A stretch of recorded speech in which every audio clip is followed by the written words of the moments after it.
everyone, welcome back to my channel. Today's video is a little Sephora haul from the Sephora sale. It will probably be a quick video because I did not get very many things, but I did want to share it with you anyway because it is fun, and to be honest, I have not done a lot of makeup purchasing this year at all. Like, I feel like it's been very minimal, especially compared to years past.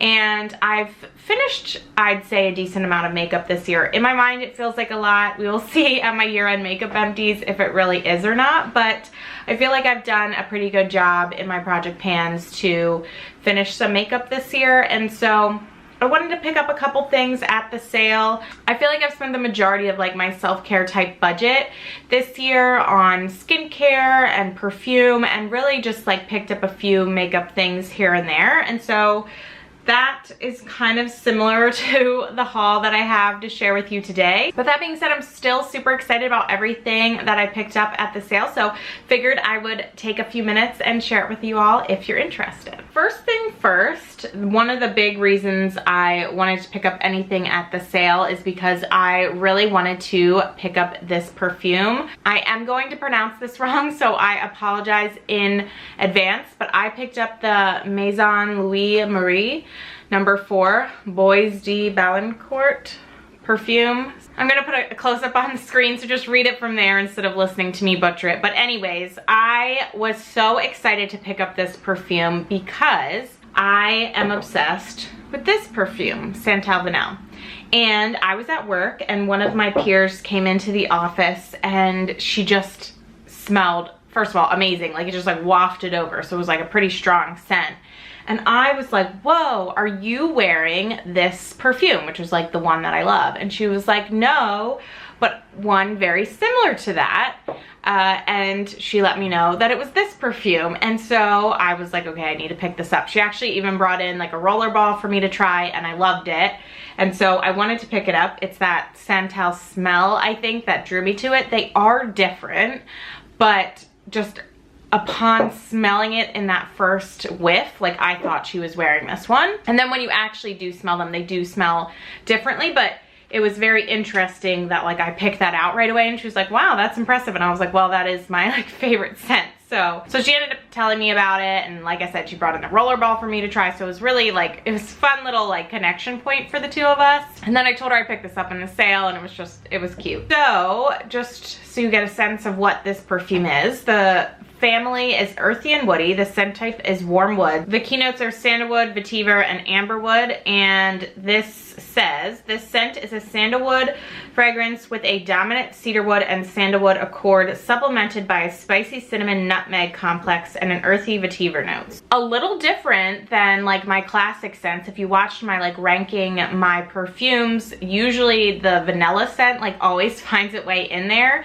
but I think it's just that like that sandalwood scent, because even on the back of this it says this was made with sustainably sourced sandalwood essential oil. So I think that sandalwood scent is why I'm drawn to these two, and I'm just really excited to have this in my collection. I feel like I've already worn it a bunch, and so these two are probably going to be vying for my top spot in terms of perfume, at least for a little bit. I also picked up another thing that's not makeup related necessarily, or I guess it is makeup related, but it's about taking off makeup instead of putting it on. And it is this Ink Key List Oat Cleansing Balm. So I heard some things about this brand at Sephora, and I was like, oh, this could be interesting.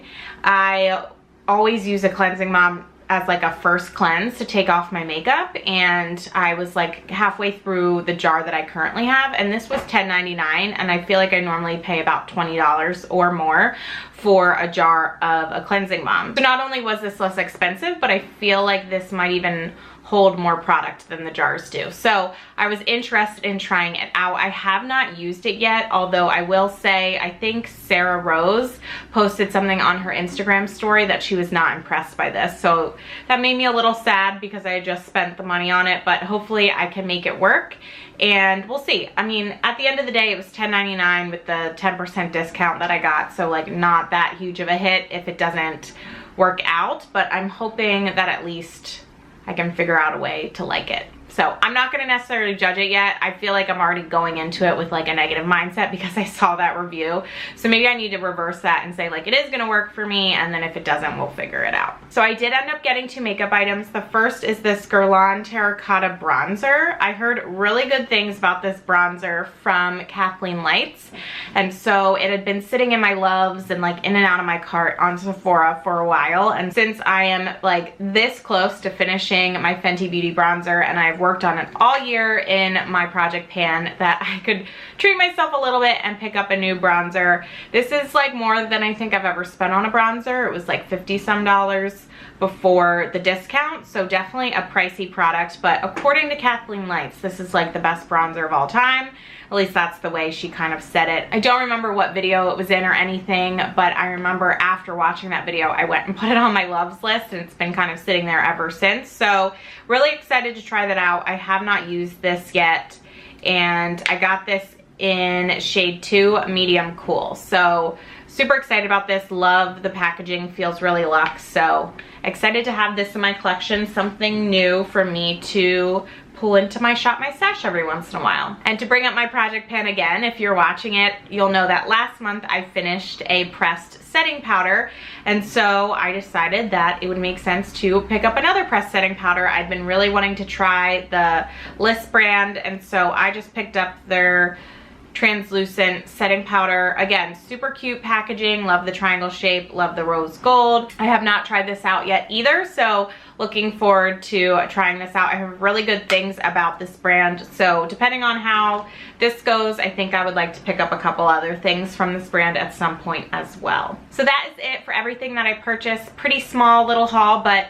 I didn't feel the need to go too crazy, and I am pretty excited about everything. Like I said, I heard a negative review about this after I picked it up, but I'm gonna try and keep a positive mindset towards that and allow myself to determine my own opinion about how well it works. I also got a couple samples, so these are actually different than the samples I had put in my cart. So I put 2 samples in my cart, and then what I got were 2 different samples. I think maybe they ran out of the ones that I had put in. So I had put in my cart the Ellis Brooklyn like little sample size of the salt perfume because I was very curious about trying that one out. And I was a little bit bummed when what came in my package was Kilian On the Rocks. Now, that said, I know Kilian is like a really like expensive brand, so I'm not mad about being able to try a Kilian scent, but I was so curious about trying that salt scent that I was like, oh man. That's okay. I'm actually wearing this today, and it's really interesting. It smells very like appley almost to me. And now I'm reading this and it says apple brandy. So I don't know if the scent is On the Rocks or apple brandy, but that makes sense as to why it smells so appley. But interesting, and happy to have it. It's definitely nice to try out the Kilian brand. That's something I've been interested in, but have not been able to pull the trigger with the price tag. And then I also had put in my cart a different face lotion, but what I ended up getting is this Goop Beauty Goop Glow, and it's just a glow lotion. So I have not tried this yet, but probably will do so pretty soon here in the morning under makeup. And that's it. That's the little haul. Like I said at the beginning, I'm sure this is probably a very short video, but I hope you enjoyed getting to see what I picked out. I've been pretty conscious about my beauty spending, particularly my makeup spending, just because I know how long things take to finish up from all my project panning. So I'm pretty proud that the 2 things that I did pick up were 2 things that I have finished this year in a project pan. That makes me feel like I'm bringing things into my collection as I use them up versus just like always buying. Now, that's no promise that it'll always be like that. It definitely won't be, but this felt really good and like it made sense, kind of like a full circle moment. So excited about that. Really, really, really excited about this perfume. So happy to have it in my collection. And yeah, I hope you all enjoyed this video. Thank you so much for watching, and I will see you in my next one.